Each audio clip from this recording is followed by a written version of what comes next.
ce plateau. C'est le Mérite panafricaine. Vous êtes sur la chaîne de télévision panafricaine Afrique Média. On dirait donc finalement une vague sur le continent africain. Les autorités de Kinshasa, de leur côté, ne veulent plus aussi entendre parler de la MONUSCO. Une décision qui arrive même au moment où les populations de l'Est exigent tout simplement le départ de la mission de l'ONU sur le terrain.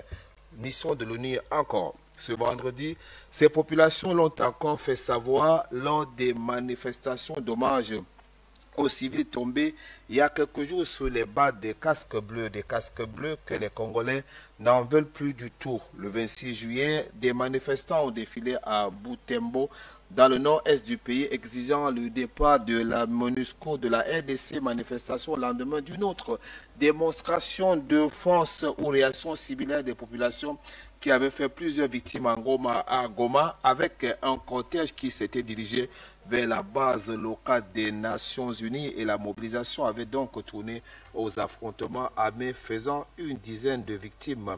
Alors, quelle est-tu de la situation aujourd'hui et des rapports entre les autorités de la RDC et la MONUSCO? Professeur Belek, je commence cette deuxième thématique avec vous.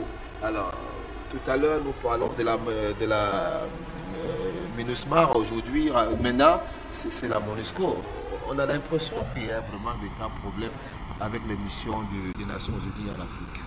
Oui, en effet, puisque c'est le même objectif qui concerne les Nations Unies, gérées par les impérialistes, les prédateurs occidentaux, les États-Unis en tête de l'ONU. Donc, d'abord, ce sont les maîtres de l'injustice. Comment peut-on vouloir créer une organisation? En fait, ces problèmes sont liés. Comme je peux le dire tout à l'heure, je vais le dire vraiment pour préciser sur la MONUSCO.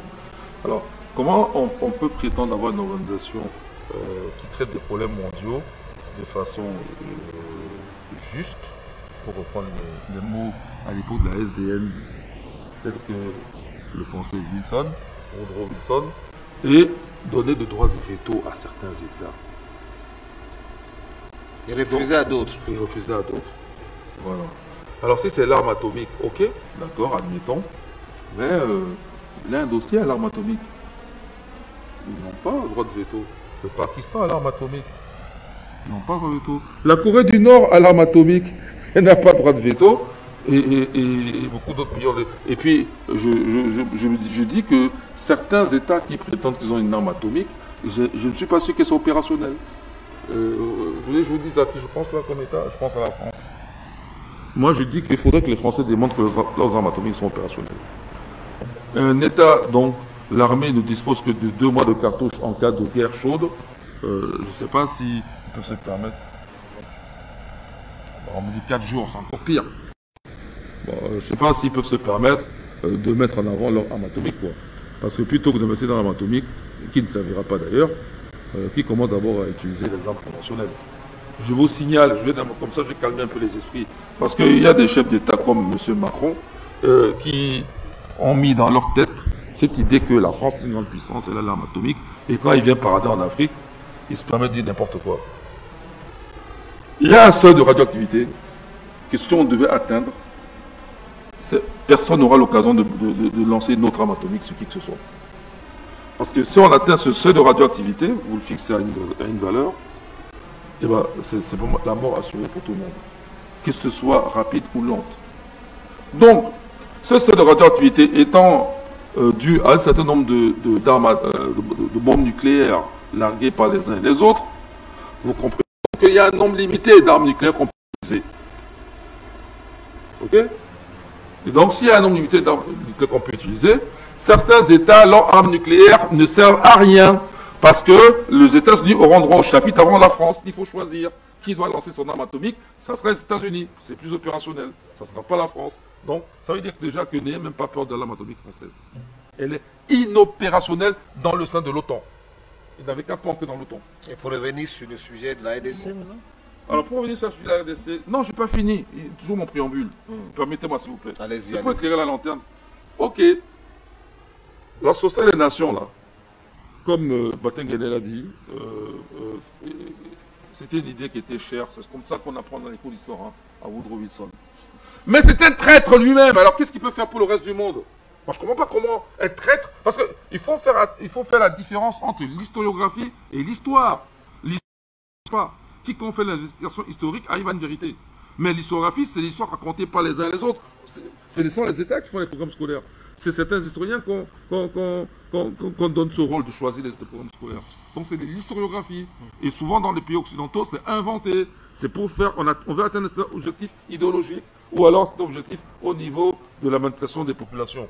Alors, Wilson était traître.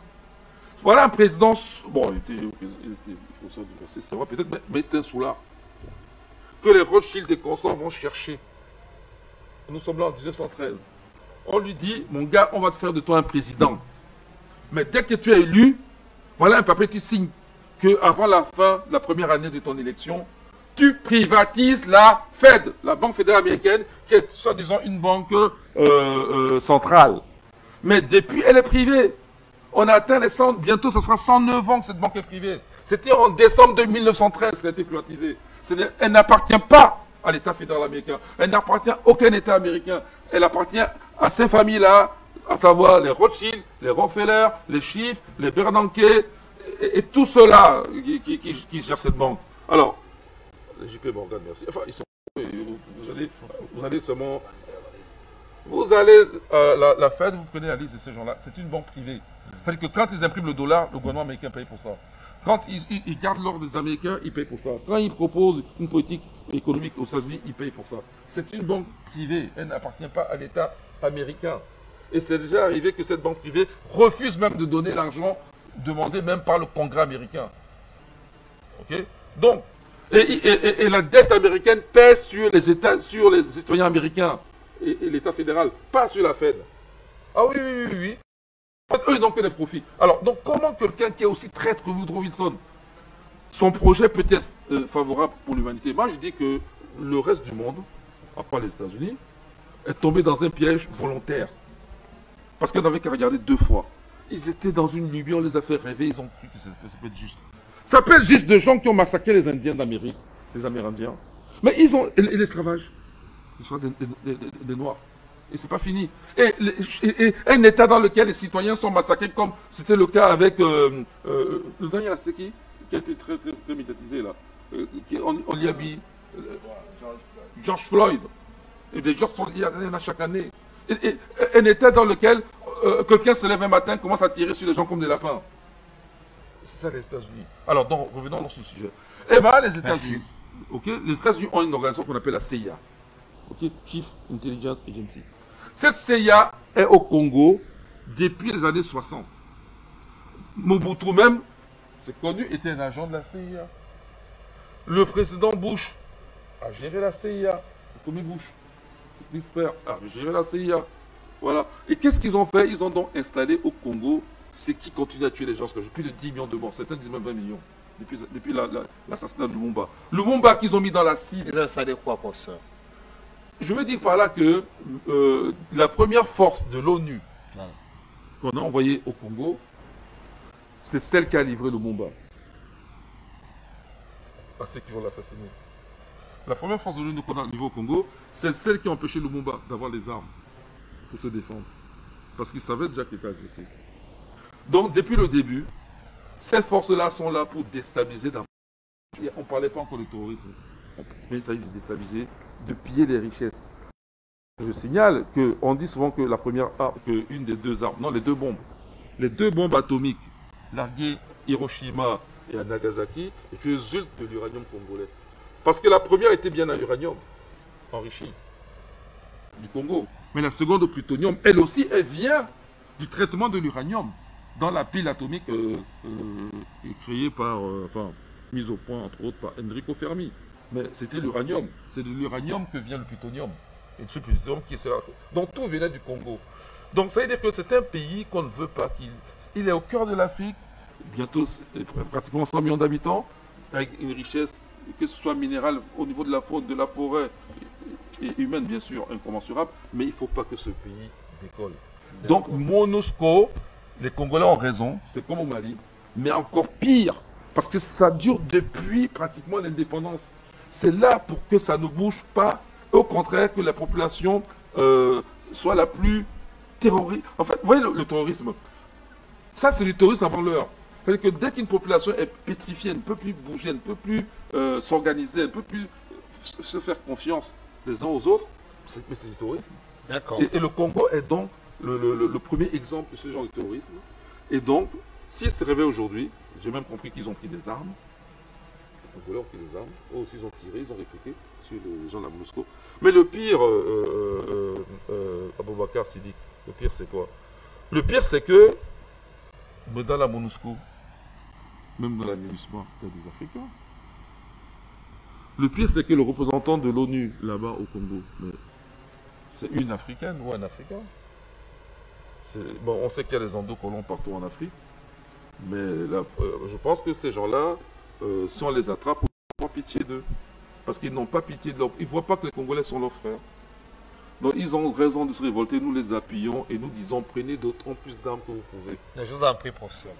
Donc, prenez les armes autant que vous pouvez. Pardon, professeur, merci. Prenez les armes autant que vous pouvez, défendez-vous. On ne peut pas dire que c'est massacré. Comme ça, comme des lapins. Non, ils ont raison. Défendez-vous. Voilà. Peut-être c'est plus, voilà, plus acceptable pour vous. Merci. Pour se défendre. Merci. Voilà. Vous avez donné un avis qui ne vous engage que cela. Oui, ça m'engage personnellement. D'accord. Mais je dis que c'est un droit humain de se défendre. Merci beaucoup. Quand on a attaqué, agressé, on a le droit de se défendre. Ils font bien de le faire. On vous a suivi, professeur. Merci beaucoup. Alors, je pense que, je ne sais pas si c'est la liaison elle est bonne aujourd'hui. Maintenant, avec Nestor Podassé. Nestor, si vous êtes avec nous sur ce plateau.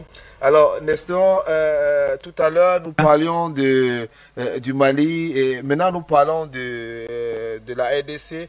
Pratiquement, c'est le même problème, c'est le même contexte. Est-ce que vous comprenez la situation? Oui, je comprends la situation très bien. Parce que si vous regardez, c'est le même mode opératoire. Seulement qu'au Mali, ils sont venus au nom d'une guerre qu'on appelle terroriste, imposée par eux-mêmes. Au Congo aussi, c'est la même chose. Mais ça, c'est une autre forme. Soit disant que c'est une guerre de rébellion. Après, ils disaient que c'est une guerre civile, guerre communautaire. Donc, ils sont venus pour stabiliser, pour imposer la paix. Mais jusqu'à présent, ils ont à peu près 20 ans ou bien plus de 20 ans, je pense. Mais rien ne bouge, rien ne va. Et alors, quelle est l'utilité d'être au Congo? Et quand la population s'est levée pour manifester, hier, j'ai appris qu'il y avait près de 36 morts. C'est trop. Normalement, MINUSCO ne doit plus faire 24 heures même sur le sol congolais. Vous venez pour sécuriser une population et vous devenez le bourreau de ces peuples-là. Et vous assassinez 36 âmes au carreau. Parce que simplement, ils ont manifesté pour dire quitter notre territoire. Tu viens pour me sécuriser. Moi, je trouve que je n'ai plus besoin de ton service. Il faut rentrer chez toi. Je vais me prendre en charge. Est-ce que ça, c'est un péché? Est-ce que ça, c'est un crime? Pour que je sois pris pour cible, pour qu'on m'assassine, pour qu'on me tue. Moi, je pense qu'il est temps qu'on se dise la vérité. Il est temps que nos dirigeants s'assument. Comme ils refusent de s'assumer, le peuple va s'assumer. Voilà, donc je pense que nous ne devons plus avoir peur. Nous devons l'affronter. Nous sommes déjà, d'après un frère qui me disait la semaine passée, quand on ne meurt pas 2 fois, une fois que tu es né du ventre de ta maman, tu vas mourir. Personne ne va rester immortel. Mais il faut mourir pour une bonne cause et non pas mourir pour des bêtises ou des traîtrises. Donc, se défendre, c'est une légitime défense. Donc, j'encourage le peuple congolais à aller jusqu'au bout. Le porte-parole seulement ne doit pas être renvoyé, mais c'est l'homme MONUSCO qui doit plier ses bagages. Voilà, les hommes, les militaires MONUSCO doivent quitter immédiatement, avec effet immédiat, le sol congolais et que les matériels vont les retrouver après. S'ils refusent, le peuple congolais n'a qu'à continuer à les attaquer jusqu'à ce qu'ils quittent le sol congolais. On ne peut plus replier. Parce que si vous repliez, ils vont se réinstaller. Donc, quand on démarre, on ne s'arrête plus, il faut aller jusqu'au bout. C'est ce que je voulais dire par rapport à la MONUSCO. Et je pense que les autres manifestations qui ont été faites les jours passés, ça c'était des avertissements et des alertes. Donc, s'ils refusent de partir, quand ils vont sortir maintenant là, il faut brûler tous les camps, il faut brûler tous les matériels parce qu'on ne va plus s'amuser avec. Et ils veulent nous tuer Nous aussi, nous allons Vous nous laissez défendre. continuer. Donc, nous allons nous préparer. Nous allons nous préparer aussi pour en faire à autant. Parce que 36 morts, c'est déjà trop. 36 morts, c'est déjà trop. Donc, ils ne peuvent pas continuer à tuer les Congolais impunément comme ça. Et nous allons nous asseoir, juste parler sur les plateaux, juste écrire sur les réseaux sociaux. Non. D'accord, Ça, merci. maintenant, c'est On la vous loi a du suivi. talion. Mais je Œil pour pense œil, qu'on peut dent pour dent. discuter que de brûler, que de prendre aussi des armes. Hein. Je crois que le professeur Belek va répondre tout à l'heure là. Merci beaucoup donc à vous, Nestor Podacé. Alors, docteur Dominique Yamtimba, alors hier, pour ne pas dire aujourd'hui, c'était les populations de la RDC qui demandent le départ des forces onusiennes. Maintenant, les autorités semblent emboîter le pas, même si la décision ne se limite que sur le porte-parole de la MONUSCO. Est-ce que vous voyez en cela une évolution, une gradation quand même dans la gestion de la présence de la MONUSCO en RDC? Je pense qu'il faut... Soyons objectifs, hein. Et cette objectivité peut amener effectivement à toutes ces réactions que vous entendez. Les gens sont fatigués de voir leurs frères africains se faire canarder comme des lapins. Il ne faut pas du tout en vouloir à quelqu'un qui pleure lorsqu'il a perdu ses frères. Je crois qu'il y a quelque chose que le monde n'arrive pas à intégrer, mais qui choque les Africains. L'impression qu'on a, c'est que les Africains sont les seuls types qui n'ont pas le droit de pleurer leur mort. Ils n'ont même pas le droit d'être choqués par la mort de leurs frères. Pour le monde entier, Comment ça, docteur? Comment c'est possible? chaque fois que les Africains expriment de la colère lorsque un de leurs est mort, on trouve qu'ils en font trop. Je suis peut-être d'accord, je partage avec vous l'idée que du point de vue déontologique, il y a des choses que vous ne pouvez pas, des mots que vous ne pouvez pas laisser utiliser sur votre plateau. Ça, c'est quand même le minimum qu'on attendrait d'un journaliste professionnel comme vous. Merci. Parce que si après vous ne faites pas ça, je vais me dire, mais qu'est-ce qui lui arrive aujourd'hui? Mais tout cela est l'expression d'un ras-le-bol. Et tout cela est l'expression d'une colère qui a quand même 600 ans. Vous imaginez une colère qui a 600 ans? Vous imaginez des pleurs qu'on étouffe depuis 600 ans? Imaginez quelqu'un qui essaie de pleurer, qui essaie de se lâcher, mais ça fait 600 ans qu'il n'arrive pas à pleurer. 600. C'est ça le problème de l'Afrique. Et c'est pour cette raison que vous aurez des personnes qui sont d'un calme plutôt extraordinaire, parce que professeur Belek, c'est le genre de personne qui ne dira jamais, qui n'a jamais dit à un étudiant ou à une personne dans des centaines de colloques ou d'échanges scientifiques auxquels il a participé. C'est pas quelqu'un qui va dire « foutez-moi le camp ». Il dit jamais ça. Mais là, c'est un ras-le-bol qui vient de tripes et qui est nourri par 600 ans de frustration et de colère, par 600 ans de pleurs. Le Congo, au cours des 20 dernières années, c'est 20 millions de morts. 20. Vous savez quand est-ce que l'ONU est arrivée au Congo?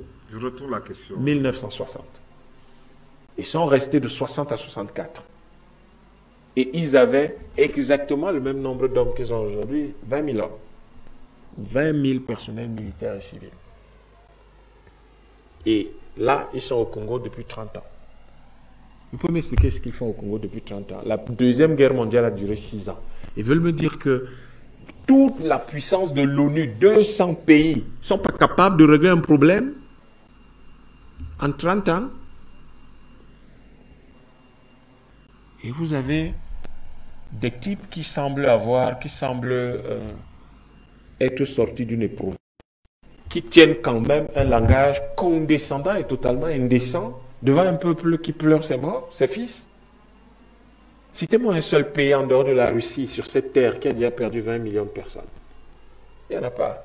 Il n'y a que les Russes qui ont perdu 27 millions de personnes pendant la Deuxième Guerre mondiale. Le Congo, on dirait que c'est un cycle de 20 millions de morts. Léopold II en a fait 20 millions.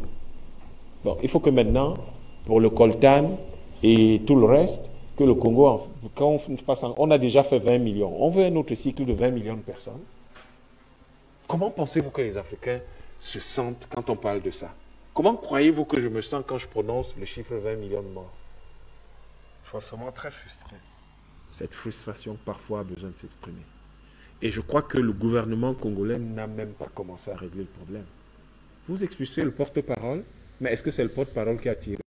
Est-ce que c'est le porte-parole qui gère les opérations militaires? Est-ce que c'est le porte-parole qui prend les décisions?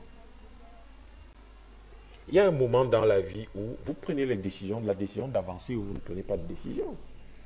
C'est l'occasion qui fait le larron. Ce qui se dit là, ce qui se fait, passe là au Congo, c'est l'occasion de dire à tout ce monde, oust, dehors. Parce que, je peux vous l'assurer, et là encore on a un autre problème. Vous avez des milliards de dollars de budget qui sont consommés par par près de 20 000, autour de 20 000 personnes qui sont au Congo, mais il n'y a même pas 10% qui est injecté dans l'économie congolaise. Si l'ONU veut régler les problèmes, l'ONU n'a qu'à prendre ce budget de la MONUSCO et de le donner à l'État du Congo et mettre un petit comité de suivi d'une dizaine ou d'une vingtaine de personnes. C'est beaucoup plus efficace. Le Congo saurait donc mieux quel type d'armes acheter, quel type de formation, financer la formation de ses soldats, comment organiser la surveillance de son territoire avec un certain nombre de drones et avec un certain nombre de missions qui sont des missions menées de façon humaine, quel genre de métier adressé à la personne et à la vie organisée. Le Congo, croyez-moi, il y aurait moins de problèmes qu'on en a là-bas aujourd'hui.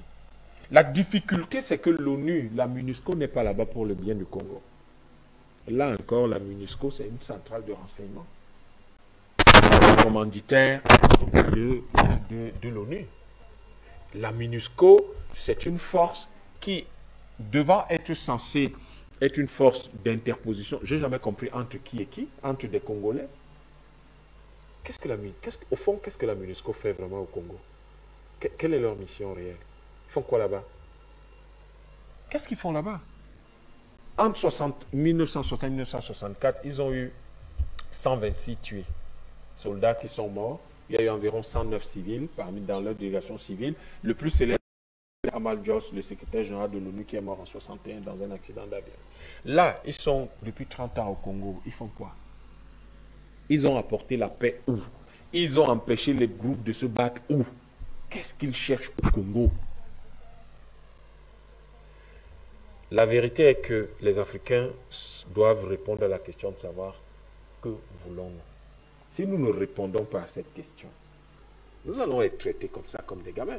Et je peux vous expliquer, je peux vous dire en 2 minutes, en 2 secondes rapidement pourquoi c'est... Allez-y, allez-y.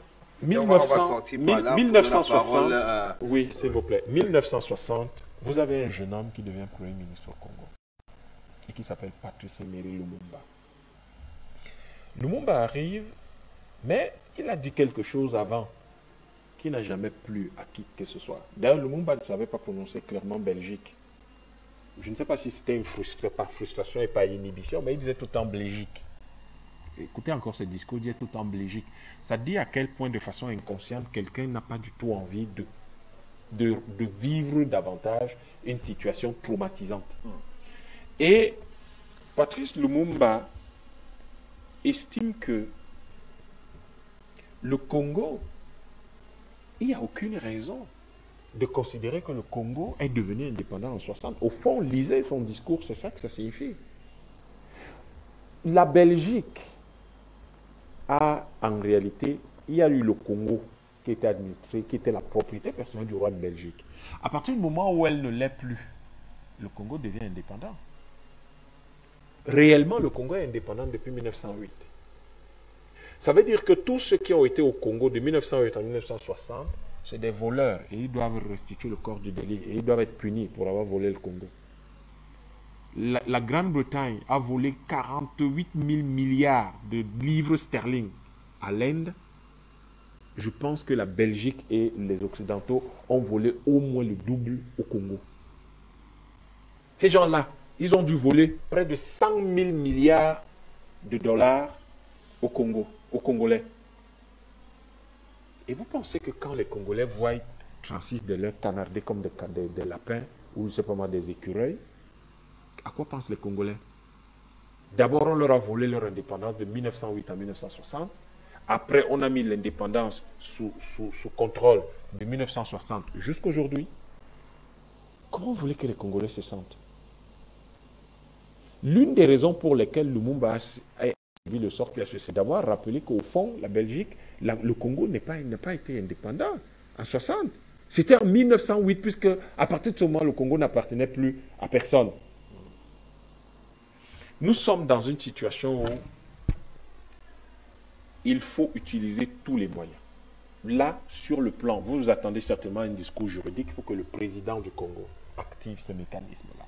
La présence des missions des Nations Unies dans nos pays infantilise nos pays. Si vous êtes thaïlandais et qu'on vous dit qu'il y a un pays en Afrique où il y a une mission de l'ONU depuis 30 ans, qu'est-ce que vous pensez de ce pays? Il est incapable de se diriger.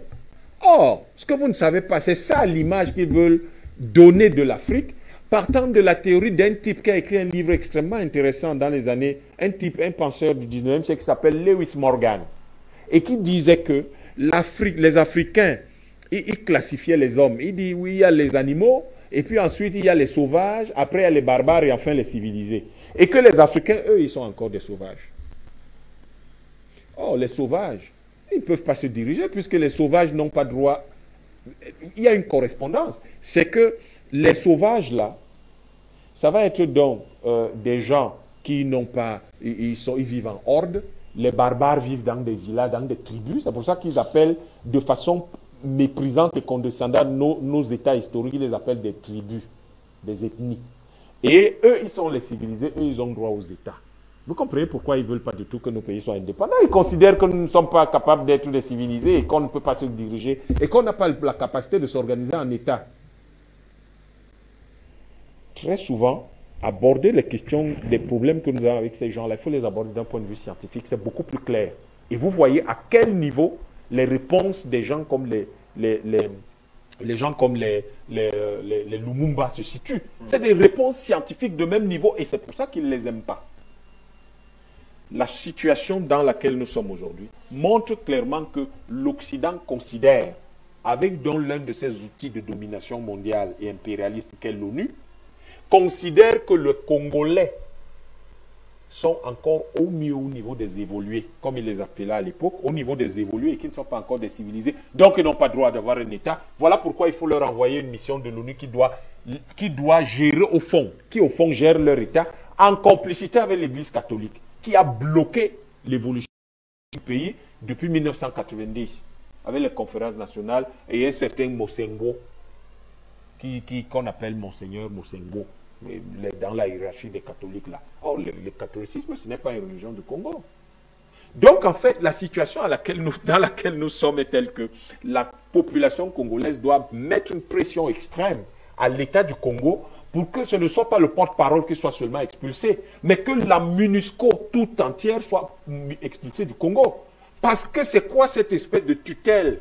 C'est quoi cette espèce de mépris dans lequel on installe le plus grand pays d'Afrique pour dire à tout le monde, oh, mais ces gens-là, ils ne sont pas capables de se diriger.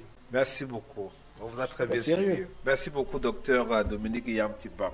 Alors, M. Examar, André Blaise, activiste résistant. Alors, est-ce que vous comprenez ce qui se passe actuellement à RDC?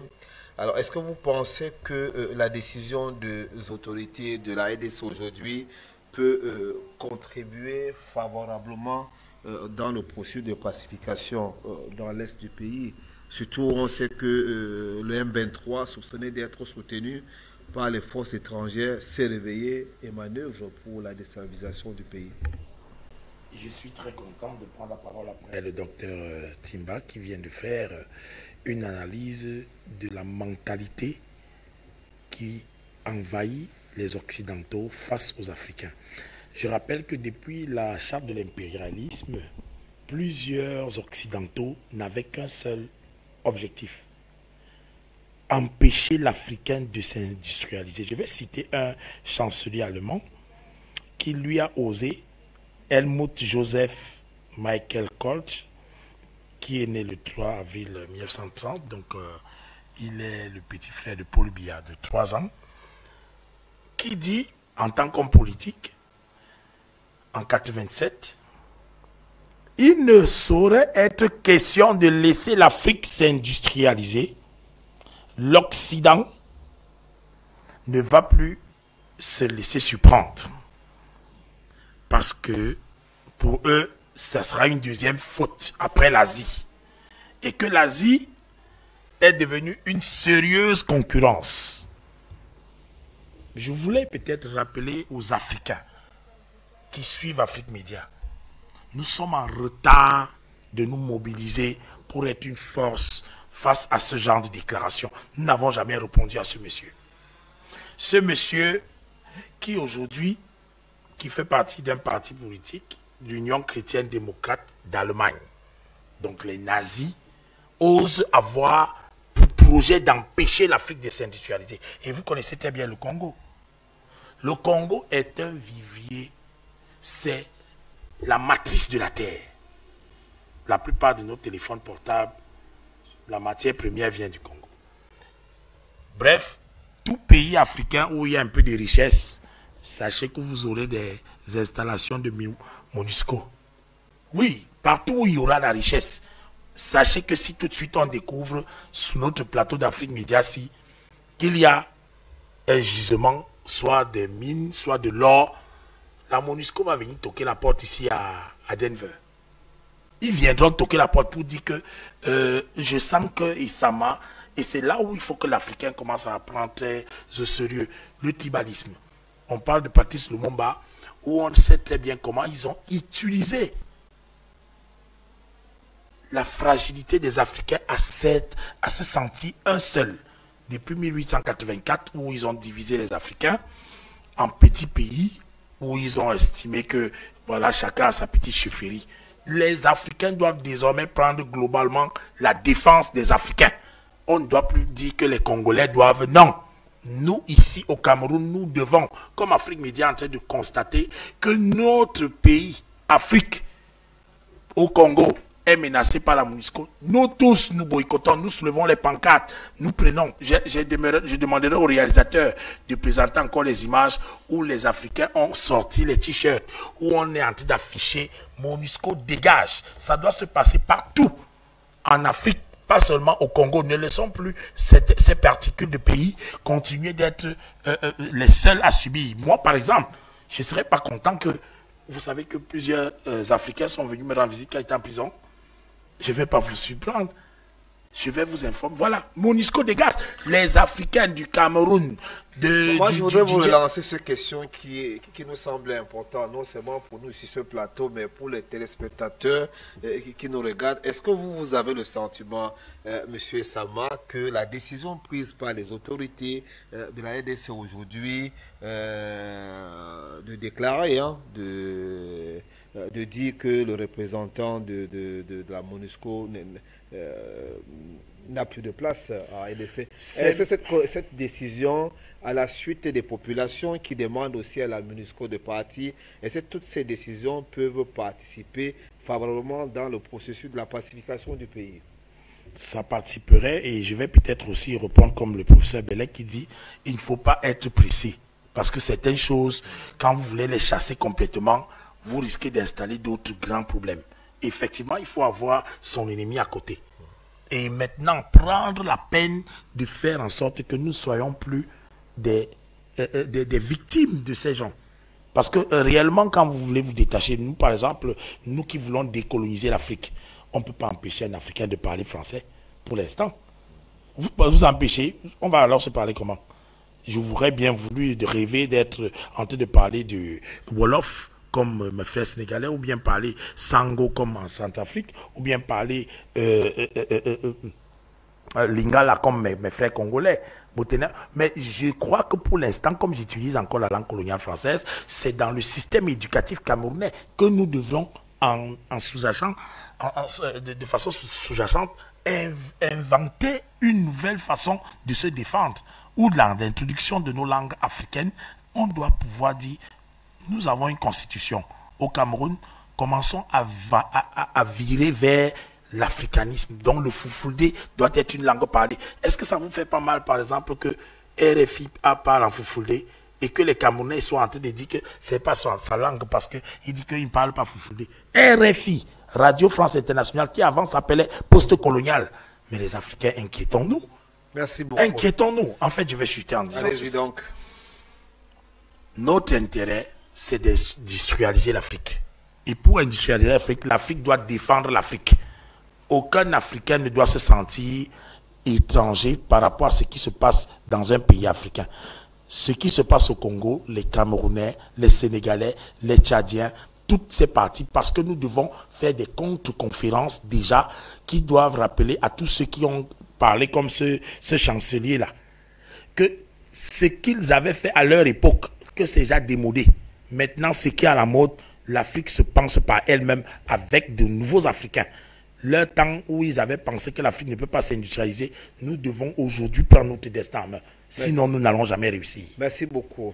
Merci beaucoup. Alors, Jonathan Batengene, je suis à vous à présent. Alors, la décision des autorités de la RDC de déclarer persona non grata le responsable de la MONUSCO dans le pays arrive coïncidence ou peut-être de calendrier au moment où il y a un rapport des Nations Unies qui reconnaît la main invisible ou la main visible du voisin, du grand voisin de la RDC, je ne voudrais pas dire le Rwanda, dans la déstabilisation du pays. Alors, est-ce que vous avez l'impression, c'est vrai que je sais que vous commencerez par nous dire ce que vous pensez déjà de la situation actuelle dans le pays et peut-être comment on en est arrivé là, mais je voudrais bien que peut-être dans votre développement, vous essayez un peu de sortir par cette question. Est-ce que vous avez vraiment l'impression que avec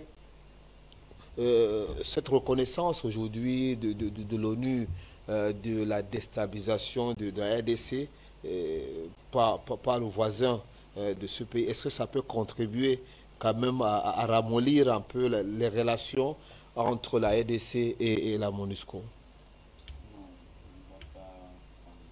Amener la sérénité entre la RDC et la MONUSCO. Pour quelles raisons? Tout à l'heure, le docteur Yamba a essayé d'évoquer des raisons historiques. Et ces raisons historiques sont importantes pour comprendre le problème congolais. La RDC, c'est un pays qui est extrêmement riche. La RDC, c'est un pays qui est extrêmement riche. Si vous avez vu les États-Unis tester leurs bombes nucléaires, l'uranium venait de RDC, de l'Est précisément de la RDC. La bombe nucléaire qui a explosé à Nagasaki et Hiroshima, l'uranium venait de RDC.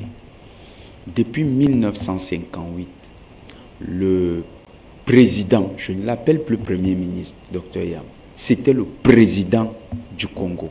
C'est une entourloupe du représentant des colonies belges auprès du Congo, qui a, dans des négociations, amené le président Lumumba à accepter la place de second. Parce que à l'élection de 1961, le vainqueur, c'était le MNC de Lumumba, Patrice Emery Lumumba. Et on l'a, parce qu'il était fiché depuis 1958 par les services spéciaux belges et la CIA, on lui a demandé d'accepter le poste de et de laisser à M. Kasavubu le poste de président, lui qui semblait plus malléable. Donc c'est déjà une... Mais pourquoi les États-Unis ont réalisé cela? Il se trouve que le patron de la CIA, Alan Dulles, à l'époque, dit au président Eisenhower, il dit à Eisenhower, nous ne pouvons pas nous permettre de perdre la RDC. C'est depuis 1958. C'est lui, le patron de la CIA. Elle venait de naître, avec comme spécialiste des missions de contre-espionnage un certain Skozerny, qui est un ancien patron des SS, la division des renseignements de Hitler. C'est lui qui dit au président Eisenhower, on ne peut pas se permettre. Et c'est à partir de là, parce qu'il y avait un rapprochement entre le futur président Kennedy et les mouvements nationalistes, que la CIA a comploté pour la mort de Kennedy. Parce que Kennedy avait commencé à dire, dès qu'il a rencontré Sukarno, il a dit qu'il fallait penser à écouter la voix des peuples du tiers-monde qui demandent leur indépendance. Et Kennedy semblait sincère.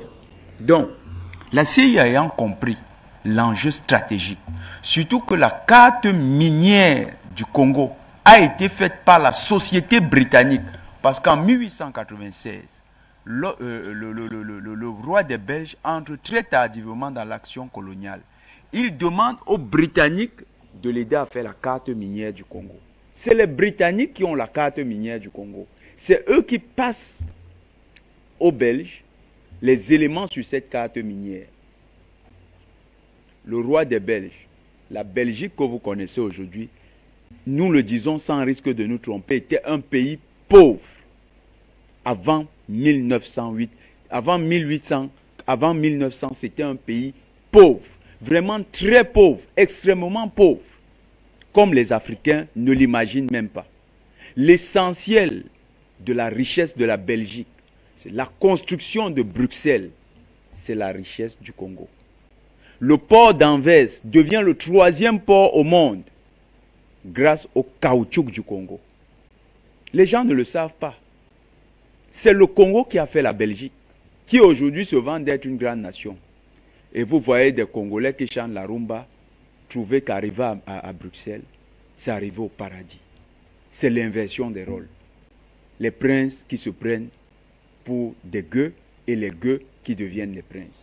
La Belgique est en fait une fabrication de la richesse du Congo. Donc quand le docteur dit même que c'est 100 000 milliards, si on prend l'exploitation illégale du Congo depuis le génocide du génocidaire roi des Belges et de sa famille, qui elle-même profite de la richesse de ce génocide, le petit-fils qui est venu là, l'arrière-petit-fils, c'est un monsieur qui bénéficie de la richesse qu'a constitué son arrière-grand-père. Le papa de celui-là est arrivé, il avait 0 franc. Il était un pauvre venu de la Saxe. Parce qu'ils viennent tous de la Saxe-Cobourg, comme le roi, la reine d'Angleterre. C'était un pauvre. Pauvre avec 0 franc, comme un immigré qui traverse le désert. C'était ça le roi de la Belgique. Et l'entièreté de la fortune de la Belgique s'est faite au Congo. Donc, ça veut dire que dans le contentieux historique, la royauté de Belgique devra verser l'intégralité de sa fortune actuelle à l'État du Congo, s'il faut résoudre le conflit historique qu'il y a entre le Congo et la Belgique. Mais c'était une parenthèse. Mais pourquoi être rentré dans l'histoire à ce point? La richesse du Congo et la carte minière qui est connue depuis des siècles. Vous savez que même le Cameroun, les Allemands avaient la carte minière du Cameroun.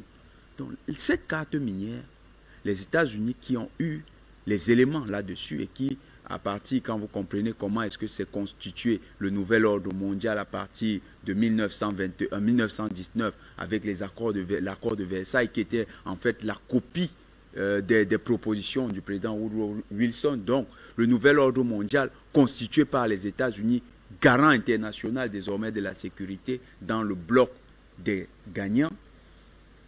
Les États-Unis avaient compris que le Congo était un enjeu majeur pour les générations futures, surtout dans la course aux nouvelles technologies.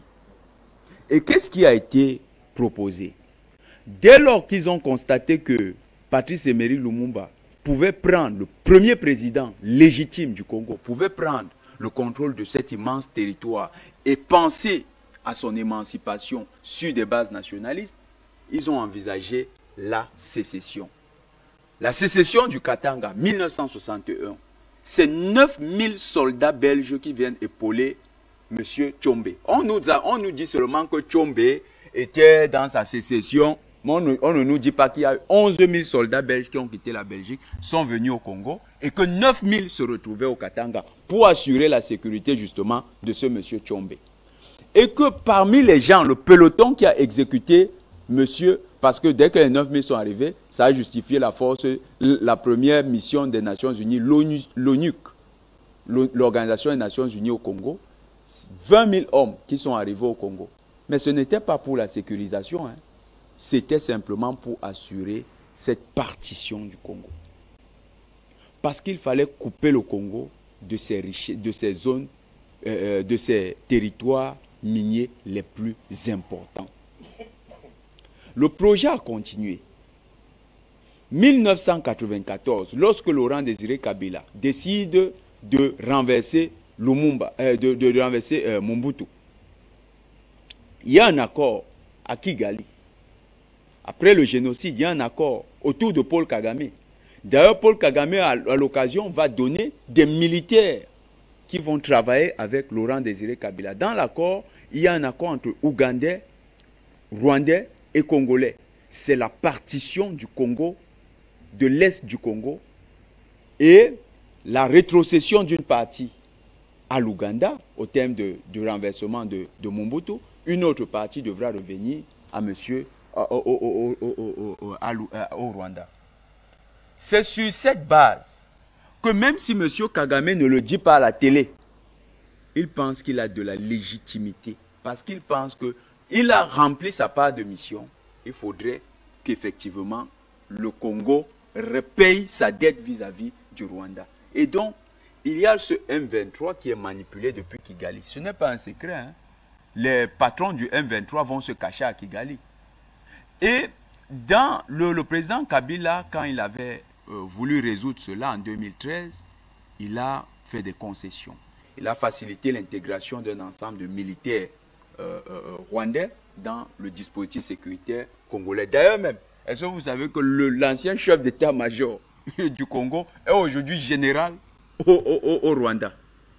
Des choses aberrantes qu'on ne voit nulle part sur la terre. C'est au Congo qu'on expérimente ça. Il est donc question de partitionner le Congo. On va aller très rapidement. Et cette politique de partition fait que, pendant que ce n'est pas encore acté du point de vue de ce qu'on appelle le droit international, on le fait de facto. On maintient des forces d'occupation comme la MONUSCO, on maintient des rébellions armées qui vont rendre le pouvoir de l'État dans ces régions très faible, voire même diffus, et on exploite en sourdine les richesses. Souvenez-vous, le convoi des Nations Unies qui a connu un accident et au lieu qu'on ne voie des blessés, on a plutôt vu s'échapper des chars les cargaisons de coltan. C'est ce coltan, c'est ces matières premières-là qui intéressent plus ces gens que la sécurité des Congolais. D'accord. Les forces qui ont tiré, et c'est très intéressant parce que c'est des forces africaines, le rôle que joue le Maroc en Afrique, nous le disons encore, ce rôle fera un jour l'objet d'un contentieux entre le Maroc et le reste de l'Afrique. C'est nos frères, mais nous aurons notre contentieux. C'est les soldats marocains qui ont tiré sur les populations de RDC. Je ne sais pas au nom de quoi les Marocains se sentent investis d'une mission spéciale, une audace, et ils prennent les devants dans des situations aussi sensibles. Mais le Maroc joue un rôle trouble. Il y a un autre phénomène. On est en train de préparer dans le cadre de la partition du Congo. Vous allez remarquer que dans les forces de la MONUSCO, il y a des populations sociologiquement constituées qui sont préférables. C'est les populations venant de pays arabophones et ayant l'islam en partage.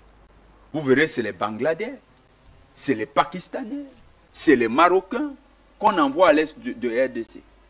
Et dernièrement, le Rwanda nous dit qu'il signe un accord avec Boris Johnson pour que les immigrés en situation irrégulière puissent être renvoyés au Rwanda. Et le Rwanda dit que non, là où ils vont les loger, c'est dans la zone frontalière, dans la région frontalière avec la RDC. Ils se préparent quoi? En fait, quand vous voyez la préférence de ces immigrés illégaux, c'est les Afghans.